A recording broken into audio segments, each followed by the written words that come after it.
Thank you for joining us today, either in person or virtually, to help celebrate the life of Kevin Michael Goglia.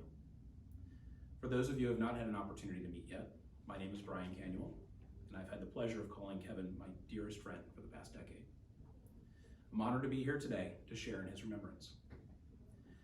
Kevin graced the world with his arrival on May 11th, 1974, much to the delight of his parents, Tom and Christine. Growing up in Reisterstown, Maryland, Kevin easily made friends, a trait that endured throughout his life. Early on, he found childhood joy in skateboarding. An avid reader of Thrasher magazine, he had visions of becoming the next Tony Hawk. Often, however, those thoughts took a backseat to more important matters, such as the joy of becoming a big brother. In 1988, Tom welcomed a baby girl, Rachel, Kevin's half-sister, whom he loved with his whole heart. Kevin took the role seriously and learned what it means to be responsible for someone else, especially a precious little girl.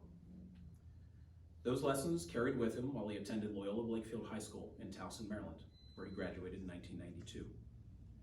He learned not only responsibility, but humility, drive, respect, and bravery. All attributes that would serve him well in his greatest pursuit of all, Beth. Kevin met Beth at Senior Week in Ocean City, Maryland. His world forever changed that week. He accepted the ultimate challenge, courting the young lady that he couldn't live without, despite the fact that he learned she had 4 brothers. Talk about bravery. But it was his drive and determination that won out, and he captured Beth's heart. Now, I'm not sure if Kevin joined a band to impress Beth, or if Beth was impressed because Kevin was in a band. But either way, it seemed to work out pretty well. After a blissful decade together, Kevin and Beth married in March of 2002. Now, anyone who knew Kevin knows that he only ever had eyes for one woman. That is, until 2005, when Kevin discovered his true calling in life, being a father. Annabella joined the Goglia family in February of that year, and once again, Kevin's world changed. He realized he had room in his heart for another special lady, and was the proudest dad you could have ever met. Recognizing what was most important to him, Kevin abandoned a budding culinary career so that he could be with Bella full-time. He was so successful in his new role that Kevin and Beth decided they should double his workload. And in December of 2008, a bouncing baby boy named Ben joined the flock. Kevin adored his growing family. Nothing in the world mattered more than Beth and the kids. I've never met another man with such unconditional and pure love for others. Whether it was cuddling with Bella while reading a book, or playing catch with Ben, he truly enjoyed every second of it. It was never seen as a chore. As the kids grew older, Kevin proudly served as class dad for Bella and Ben during their years at St. Jane Francis School, and he took the role very seriously. The man had a plan for everything, from class Halloween parties, the Race for Education Day, the St. Patrick's Day Bazaar, teacher gifts, and of course, the annual end-of-year party at the Goglia home. Kevin was the fun uncle to dozens of kids, always warmly welcoming them into his home for swim parties, dinners, and even sleepovers on the regular. There were days I truly thought he'd lost his mind. But in hindsight, it's clear he was just making sure his kids had an amazing childhood. As most of you know, Kevin had several secondary passions in his life behind his family. He was a lover of music in nearly all of its forms, whether it was the Struts, Pearl Jam, Live, AC/DC, Tom Petty, or Rush. I believe Kevin may hold some type of record for the number of live concerts attended.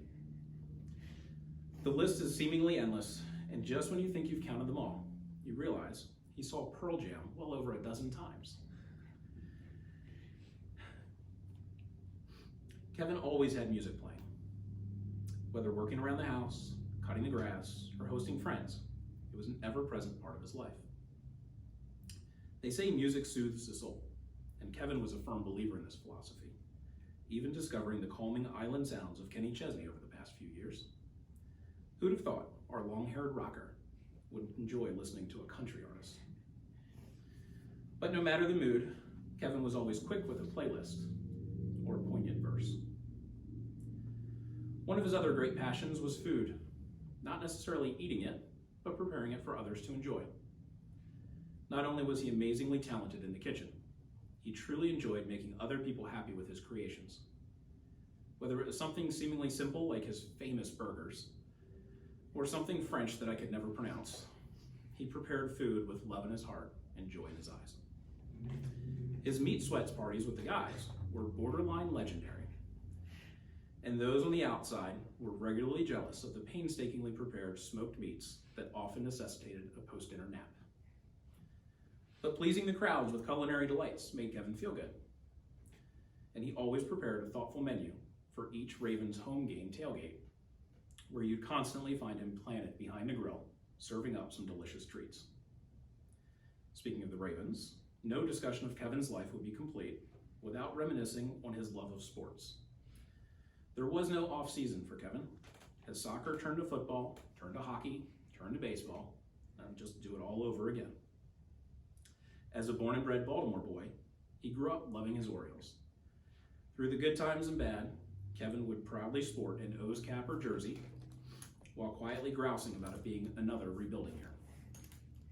He was also a huge Ravens fan. A season ticket holder for years, he would occasionally take road trips to catch an away game, often in very dangerous territory, like Pittsburgh. And when the Capitals won the Stanley Cup in 2018, I thought Kevin might just repaint the house red. And if he had, no one would fault him, for he was a lifelong fan. Kevin very much enjoyed traveling with family and friends as often as possible. He frequently visited places like St. Michael's on the Eastern Shore, the beaches of the Outer Banks in North Carolina, the Orlando amusement parks, and let's not forget, St. John. Now, if you knew Kevin at all, you know that the man would sweat while wearing shorts in a snowstorm. So how, pray tell, does one get someone who loves the mountains and cold weather onto a Caribbean island? Simple. Beth. That man would have followed her to Arizona in August. Kevin went to St. John because Beth wanted to go. Kevin decided St. John was his favorite place on earth because his family loved it there and they created so many happy memories together. But let's be honest, he enjoyed himself too. I think he got a kick out of driving on the wrong side of the road through crazy mountainous switchbacks. The guy was pretty adventurous after all. Case in point, while on the beautiful island of St. John, after much prodding from an unnamed friend, Kevin decided to try his hand at scuba diving. He splashed about in the pool for a while, looking a bit like a baby deer having fallen into a frozen pond. Then off we went to some of the most beautiful ocean water on the planet. Kev lasted maybe 5 or 10 minutes underwater, but he spent the next 5 years raving about his dive. You see, that was his way. Bold enough to try new experiences, and smart enough to take away the very best of those memories. He also enjoyed a fabulous deep sea fishing trip off the coast of Ocean City for his 40th birthday, which Kevin's dad arranged. While I can't say he turned green, he may have had a slightly more olive complexion than usual that afternoon. But again, he had a blast and promptly came back to prepare fresh grilled fish for everyone at dinner, already discussing plans for the next trip. The only time that adventurous spirit was tamed was when Beth, in no uncertain terms, forbade him from skydiving. It's okay, Beth, I told him the same thing. So it's clear to see that Kevin lived every day to its fullest, charging through life with a vigor few of us could match. There are lessons each of us could learn from him, and I trust that each of you have your own. For that is Kevin's legacy. While taken from us far too soon, he made a lifelong impact on countless people. There's a special place in each of our hearts where he will live on forever. I've heard Kevin called a lot of things: a husband, a father, a son, brother, cousin, friend, mentor, chef, teacher, provider, amongst so many others. But I'm proud to call him my brother because he might as well have been. Kevin and I would often say there aren't enough good people in this world anymore. Thinking about each of you today, perhaps we didn't see the forest for the trees. It's easy to get caught up in all the negativity in the world these days. But Kevin would enthusiastically agree that each of you are good people. Maybe good people attract good people. So perhaps the best way to honor Kevin is to do as he did so well. Attract good people to your lives. Give yourself to them wholeheartedly. Be a good friend. Embrace every opportunity and live every day to its fullest. That's how Kevin lived his life. And maybe the world would be a little better place if we all did too. Rest in peace now, brother. Your work here is done. We will forever miss you and love you.